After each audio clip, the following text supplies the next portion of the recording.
guys, Sir Ngod is in the road again. So ayan, ang ating content ngayong araw na to, papunta tayo sa Highland Park na matatagpuan sa Estancia, Legazpi City.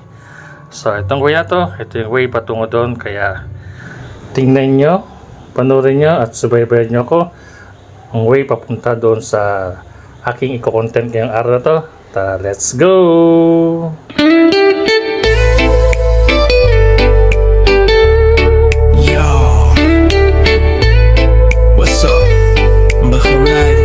Relax lang tayo. Welcome sa channel ng Sir Ngod Motovlog. Dito walang stress, walang yabang. Sa kalsada lang pantay-pantay ang galaw. Sa bawat ikot ng gulong may kwento ng buhay. Sa bawat arangkada may pangarap na sakay. Minsan mabagal, minsan tuloy-tuloy. Hindi kailangan man madali. Enjoy the road, enjoy the moment. Kalsada ang mundo, motor ang buhay. From sunrise ride hanggang sunset drive. Ride safe, ride free, feel the breeze.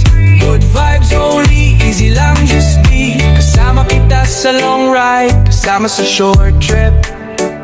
Sa init ng araw, sa lamig ng gabi. Ulan man o araw, tuloy pa rin.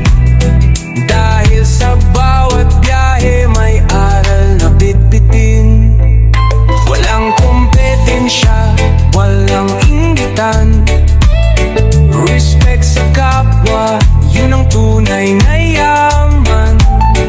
One love sa daan, one heart, one ride.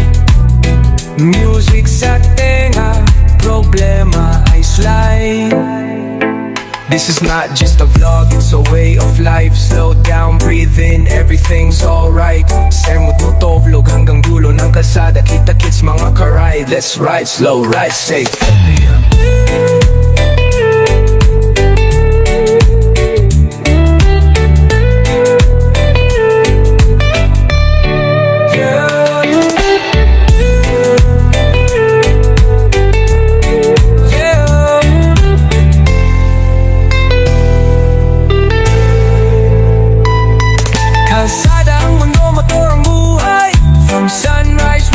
Sunset drive, ride safe, ride free, feel the breeze. Good vibes only, easy lang just be. Kasama kita sa long ride, kasama sa short trip.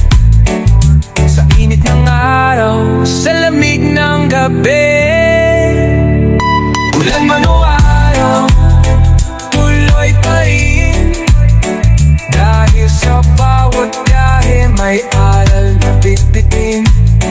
Walang kompetensya, walang inggitan. Respect sa kapwa, yun ang tunay na yaman. One love sa daan, one heart, one ride. Music sa tenga, problema ay slide. This is not just a vlog, it's a way of life. Slow down, breathe in, everything's alright. Sir Ngod Motovlog hanggang dulo ng kalsada. Kita-kits mga karide. Let's ride slow, ride safe.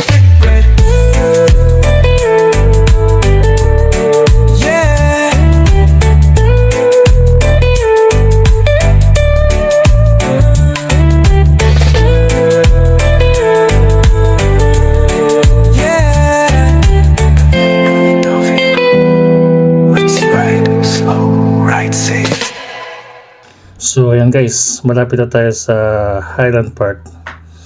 Makikita nyo, hindi na natin kanina panay paahon yun.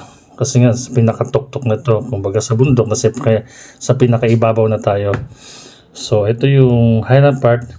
At isa rin to maganda sa gabi puntahan. So umaga kasi syempre mainit. Kaya mga pahapon kung pupunta dito at bibisita kayo, mas advisable kung pupunta kayo sa pahapon. Paggabi kasi maliwanag to sa gabi. Full of light tong lugar na to. May subdivision pa rito. So yan, ito yung pinaka-entrance niya. Highland Park, di naman tayo papasok dyan. Dito lang tayo sa labas. Kasi dito naman ang pinaka pag nandiyan ka sa loob, parang papakita yung pinaka cone shape ng mayon. Maganda yung view dyan, may mga amenities dyan, marami amenities dyan sa loob. Mura lang naman yata yung trust dyan. So dahil nagka-content lang ako, kaya pinapakita ko na yung lugar. Ayun, may palad doon na ayun o.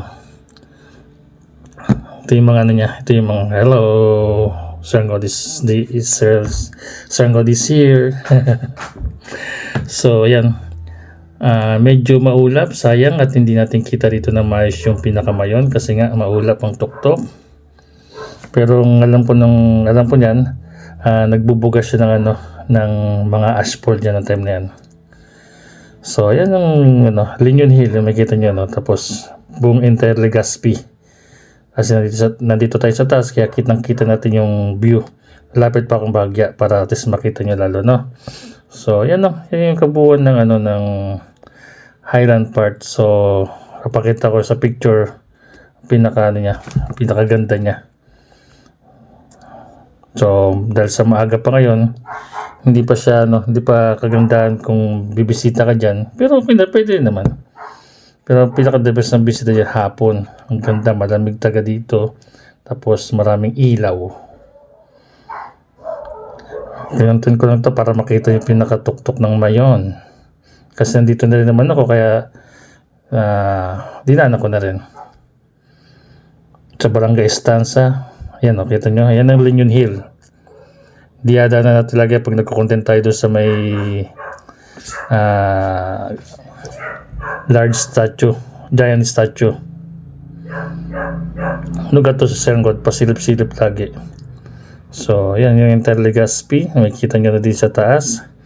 At meron pang isang maraming view ang Legazpi na nasa ibabaw ng bundok ka kung kukuha ka doon sa ibang lugar. Isa lang to sa may pinaka magandang view din na mag-picture lalo sa gabi. Kaganda niyan. Ang liwanag niya sa gabi sa Legazpi. Kasi minsan na rin ako nakadaan dito ng gabi. Nung nanggaling ako ng Donsol, dito kami lumusot. Yun, nanggaling Donsol, may shortcut dito. Dito pa yung pinanggalingan din natin na daan galing dun sa airport, tapos pakat dito. Kasi ito papunta na ito ng dalawang way to. Pwede ka pumunta ng bayan ng Daraga, pwede kang lumiko papuntang Legazpi. So itong point natin na to, papunta tayo ng bayan ng Daraga. Kaya ito kasi pag diniretso itong kalsada na yan, ito pakita ko muna buong entire Legazpi, mga mall. Yun yung parang stadium,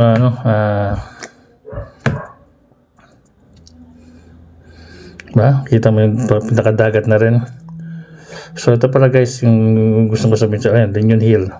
Sa Linyon Hill meron din dyan, kaso kihatin talaga yan Hindi ko lang alam kung pwede pang may mga dyan, turista pa na akyat. Kasi may malaking telescope dyan para makita mo talaga mo yun. Ito pala yung sabihin ko pala kanina. Pag diniretso mo kasi itong labas mo na nito sa Albay.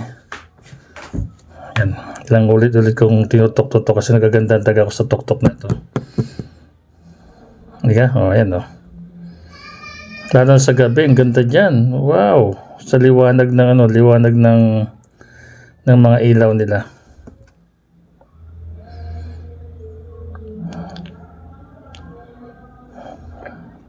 So yan ang ating content for today.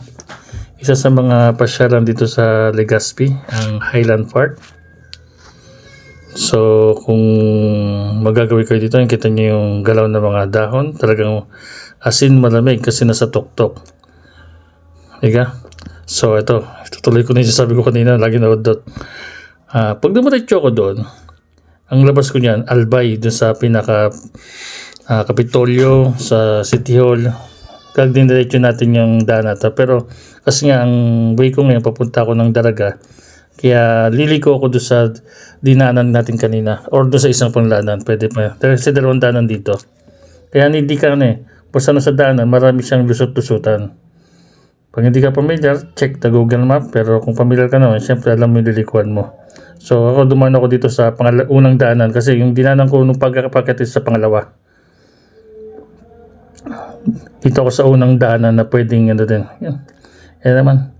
View na naman tayo. Ang problema kasi nasa motor ko kasi yung cellphone ko kaya hindi ko siya maigala na maayos. Saka na lang siguro pag meron na tayong camera talaga na nasa helmet. So, ito yung sabi ko na unang dapat dadanan. Doon ako sa pangalawa dumaan kanina. Kaya pagbaba natin dito, madadanan ulit natin yung farm plate. Kasi ano yan dalawa yung akyatan, dalawa yung babaan din dito. Depende sa iyo kung saan ka dadaan. Yung pinasukan nga natin pagkali natin ng International Airport, kung di ako lumiko papuntang farm plate, dumiretso ko. Diyan din yan, tagos din yun. Ikot-ikot lang siya. Kaya hindi ka naman maliligaw. As long na may gasolina ka, hindi ka maliligaw dito. So, ito. Pababa na to. Pagdating sa pinakakanto, kakanan tayo kasi yun ang papuntang Daraga. Pag kumaliwa, pabalik tayo dun sa unang dinan natin, papuntang Airport Road. Pero kakanan naman tayo dyan. Medyo matagtag at hindi ko nakita to. Hindi ko pala siya na-stabilize. Sorry.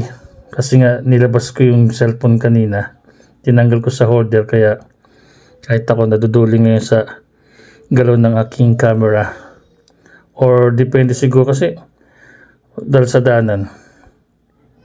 Pero hindi na-stabilize to. Kasi kahit pala ba kasi yung daanan kung naka-stabilize ka, hindi naman ganyang katagtag. Titingnan natin pagdating sa pinaka-asfalto kasi semento to Hindi ko na-check to. Akala ko kasi talagang yun minsan nagbabago minsan ng settings kapag hindi mo na-check talaga. Diba? So sayang naman kung hindi ko ipopost to, hindi ko i-content, sayang. Pero tingin ko naka-stabilize to Yung pa isa, pag bibili kayo mga cellphone, lagi na hanapin nyo muna yung may stabilization. Kaya para kahit naglalakad kayo, hindi siya mauga. So paano guys, hanggang dito na lang akong video kasi papunta na ako niyan ng bayan ng Daraga. Sa susunod video may kita nyo na aking lalakbayin papunta dyan. At medyo nagwigil-wigil siya. Hindi ko talaga nakita na nagwigil-wigil siya. So paano? Guys, hanggang dito na lang aking video. Hanggang sa ulitin. At papakita ko sa susunod video yung papunta ko ng Daraga. Hanggang dito na po. Bye bye!